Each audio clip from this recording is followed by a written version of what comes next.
Hello, this is Ben from VeloViewer here. It's just a very short video to show you how to get up and running with VeloFlow. First thing you want to do is go find the ride that you want to create the VeloFlow for. So go to your rides list and then find the ride. I'm going to do the La Squadra Saturday Rafa ride from 2012. So there's the ride loaded up, the big loop around the Peak District. So the way that VeloFlow works is it uses a particular segment and finds all the rides which have covered that segment on a particular day. So for a ride like this, where the starting point was down in Sheffield, but I started recording from home, I obviously don't want to pick a segment which is en route from home to the starting point because that won't capture any other riders. So what you want to do is try and find a segment that's on the main route that everyone will have ridden, and ideally a short one, just so more people, just in case there's any not being picked up by Strava for whatever reason.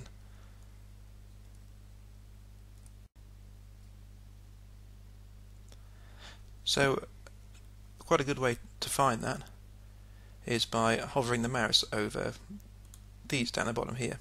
So these little blobs here are the segments which are on that particular ride that have been covered off. The top line is all the personal records for this particular ride, and the second one is for every other segment that you've covered that you didn't have personal records for on the ride. So as you move the mouse over these, you'll notice on the map above that there are blue lines appearing, and that's showing where the segment is on the ride. So what we want to find is a segment which is going to take in the most number of people. So in this case I'm going to use this one, which is showing right up in the top corner. So it's this top corner right up here. Something else that you can do with this is change this auto zoom, so when you move the mouse over these segments it does actually zoom in on the map to show you where those are, so you get a little bit more detail.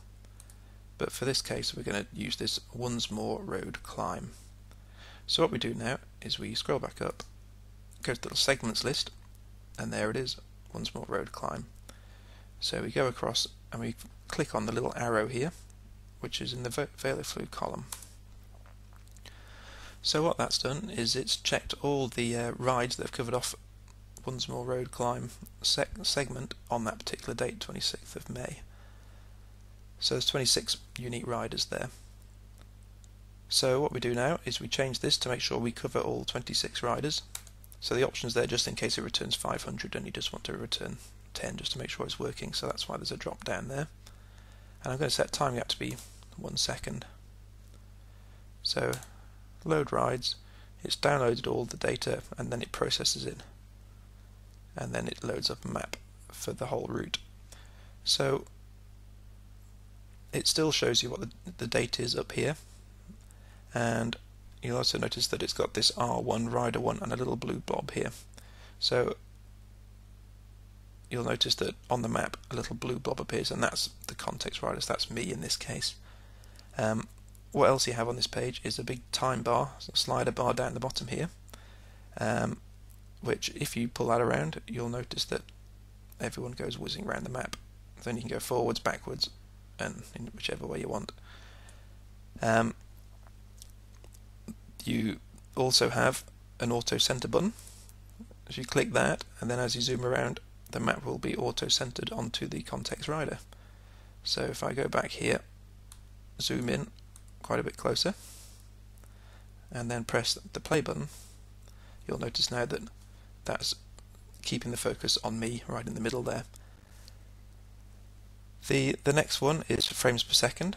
So my machine can handle 30 frames per second quite well, but not all machines can. Some it's probably best to go down to 20 frames per second, so it'll be slightly slower in the rendering. It depends on the speed of your browser and your machine, but 30 frames per second is the best I can do on this machine. You've got time of the day here. You see it's flicking through second by second because that was the time gap we set.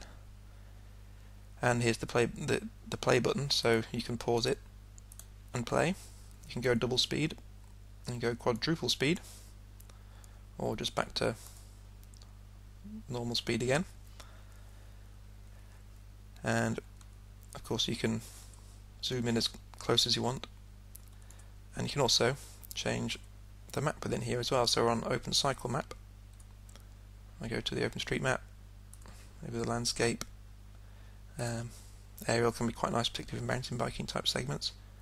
And here in the UK we've got the Ordnance Survey maps. So basically that's how you create a Velo flow. There are more videos below for more advanced features.